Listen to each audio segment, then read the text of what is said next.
Greetings all, Ferrariman601 here. It's Mental Health Awareness Month, the month of May here in the United States. I know that other countries have had similar observances already or are joining us here in the United States with the observance of May as Mental Health Awareness Month. I've been inspired by a post by Aidan. You may recognize his name from the comment section on quite a few of my videos. Also, he has joined us on the live commentary streams of the Grand Prix last year and this year. But he posted a video recently where he discusses his story of his struggle with his own demons. He was dealing with a physical illness which prompted a mental issue that he needed to overcome, and as far as I understand, he's still working to overcome. Good on you, Aidan. Keep fighting the good fight. You can do it. But he touched on something that I think is worth sharing. We've all got our own demons to deal with. I mean, you can't be a human being and have absolutely no recollection of any time in your life that has been difficult. You can't be a human being and have nothing about your persona or your character that is less than ideal. And of course, this is totally true for me as well. There are a whole host of things that I could talk about, many demons that I've had to deal with throughout my life, and many demons that continue to present themselves today, that almost on a daily basis there are things that I have to temper and things that I have to control in my own psychology that sometimes get in the way. But there's one thing in particular that I do want to share with you, and I think it's something that most of you, if not all of you, could definitely identify with in your own lives. And those of you who are younger and maybe haven't dealt with something like this, it's a fact of life that someday you will, and when that day comes, I hope that whatever I'm able to do here and whatever others are able to do in their observances of Mental Health Awareness Month, I hope that something that we're all able to do collectively here is able to help you, whether it's now or in the future when you do confront a situation like this. But I just want to share with you a little bit of a story about somebody who was extremely influential in my life, and somebody who, a couple of years ago now, just past 2 years ago now, somebody who I had to say goodbye to. To introduce you to this person, I want to read you something. This is the obituary that I wrote for him just a few hours after he died. If I get through this, it's a miracle. I was 5 years old the first time I worked on a car. It was a 1997 Toyota Camry, maroon, that needed its front brakes replaced. I remember watching the wheel nuts come off, being startled at first by the hammering of the impact wrench, then looking at a disc of shiny metal within a strange-looking clamp device. As the job progressed, I watched bolts being undone, dust flying everywhere, which I was explicitly warned not to breathe in, and being taught the words rotor and caliper to describe these alien devices before me. I remember holding 2 metal spring spacers in my tiny hand like my life depended on it. After all, the car wouldn't be able to stop without them, or so I was advised. Okay, now make sure they're flipped the right way around, then line up the 2 sharp ends into these holes here. Right. Hearing a satisfying snap that confirmed my contribution to this endeavor was correctly installed, back on went the caliper bolts, wheel, and all 5 wheel nuts, which you have to tighten in a crossing star pattern. Something else I learned that day, in addition to lava soap being a wonder of science. Teaching me about all of these new and exciting bits of metal and grease was my grandfather, Bill Gricko, who I lost today. Pop, as I called him, would be bemused at my retelling of this little story from years ago. He'd also be flabbergasted by the notion of me expressing publicly just how great a person he was, as he was never a glutton for praise or recognition. But that's just what he's getting here. To sum him up in a word would be unnecessarily verbose, but to give you all a sense of who he was to me would take countless volumes.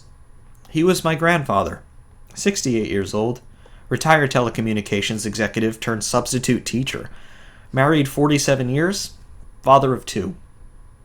He was intelligent just as much as he was pragmatic, exploiting both of these traits too much for his own good, quite often to comical, and now legendary, consequence. He was an improviser by necessity, and he didn't understand what the word impossible meant. His fighting spirit and how hard can it be attitude were unshakable, and his heart was deeper and more full of good than that of anyone I've ever known. He taught me much about life over the 24 years we were able to spend together. How to treat people, how to mean things you say and deliver on a promise, how to be an everyday white knight to a friend in need. He taught me how to turn a wrench, and that sometimes things really do need to be hit with a bigger hammer. He showed me what commitment and devotion mean, and that the difference between possible and impossible is all in your head. He demonstrated to me the value of persistence and motivation, but he also exemplified the necessities of compassion and charity. We spent countless hours together working on cars or other odd jobs around the house. He taught me how to change oil, how to work on brakes, cooling systems, suspensions, steering, and electrical components. He turned me into a buzzing amateur electrician, and I do mean buzzing on at least one occasion, when it came time to replace every switch and outlet in my house after we moved in. A plumber when his hot water heater, faucets, or toilets went haywire. A painter and bodywork specialist after his truck was hit by an unidentified ne'er-do-well. A landscaper and architect when he and I put up a fence in true do-it-yourself fashion. And a cook, busboy, professional organizer, restaurant critic, and sounding board when we would go to Tom's River to visit my great-grandfather. He was always the first one to offer help when I needed it. When my first car was totaled, he gave me one of his. When that one finally bit the dust, he gave me another. Although he was not much of a sentimental talker, he knew when something was bothering me and wanted to know how he could help. When times got tough for me or my mom, he was there. When things went well, he shared in the happiness. He did his utmost to ensure that those he cared for were safe and well, and he did all he could to maintain peace and order when no one else would. Although today he is gone, so much of what he had accomplished is not. His house, his wife, his children, and his grandchildren are all still here.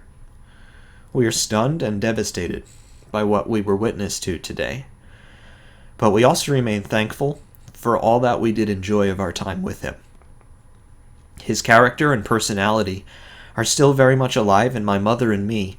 So much was his influence on our lives that oftentimes we speak like he did and act like he did. Finally, still here is the same collection of tools, spare parts, and half-used cans of brake clean that he and I used on that day when I was 5, the first time I worked on a car. If any of you have anybody in your life who is influential on you in that degree, I want you to make sure that you let them know. If there's anything that I can say about the whole experience that I had with my grandfather, is that he knew how much he was appreciated. And we were all sure to tell him that. We were all sure to thank him every time that he did something for us. Every time, and even when things didn't work out, we were always sure to thank him for trying. Whether it's a parent, a grandparent, any sort of family member, a friend, a neighbor, a teacher, anybody who you have in your life who you know has done something for you that you can't quite quantify, something that you can't put a price on, make sure that that person knows. To those of you who are in relationships, particularly good ones, make sure you tell the person you're with how much you care, and make sure you let them know how much they're appreciated. Because, I tell you what, I would give, I don't know what. I couldn't give enough to be able to be given one more hour with my grandfather. The day he died, it was a complete surprise. First of all, he was still fairly young. He was 68, and up until the moment he died, he was still 100% able-bodied, completely in his right mind, able to do whatever it was in the world that he wanted to do or needed to do, and it was just a complete freak out of the blue, massive heart attack that mercifully killed him instantly, for all intents and purposes. Thankfully, we didn't have to watch him slowly just fade into oblivion. Thankfully, it was all over pretty much in the blink of an eye, and nobody was left to make any tough decisions.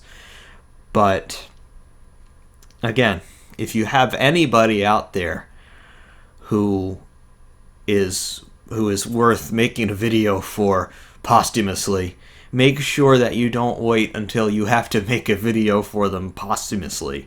Make sure you let them know today, because life, it's short, and I know it's a cliche, and I know it's something that's been put on every t-shirt and motivational poster out there that you'll see in any office or any school, but it's true, and we get tied up in what happens to us in our day-to-day lives, and we forget the existential reality that someday we'll no longer be here. But I think more importantly than that, we forget the existential reality that everyone around us will no longer be here, and that someday it may very well be up to us to preserve whatever is left of the time that we have right now, and to pass on the stories of those who came before.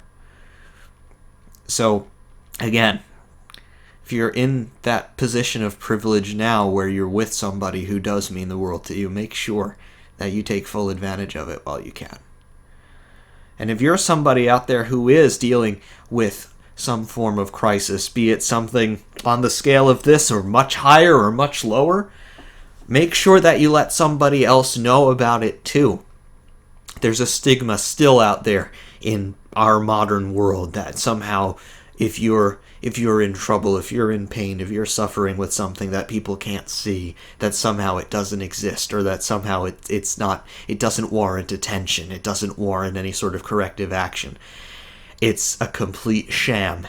And make sure that if you do need help, if you are in turmoil, if you are in trouble, make sure that somebody else knows about it. Make sure that somebody else can help you figure out what it is that you need to move on, something that's going to help you figure out just where you are and where you're going next.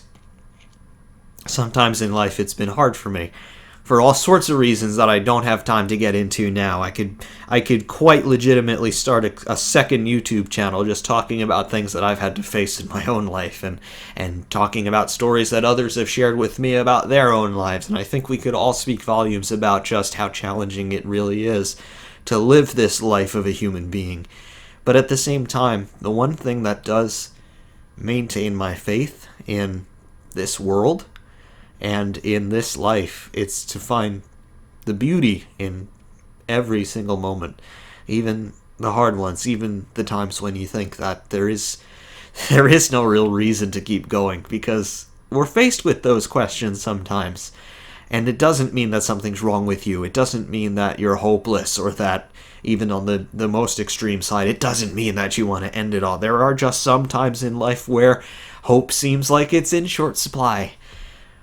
But it's during those times where I try to appreciate the little things that do yield enjoyment, or do yield a sense of magic, that I think a lot of us lose as we grow older.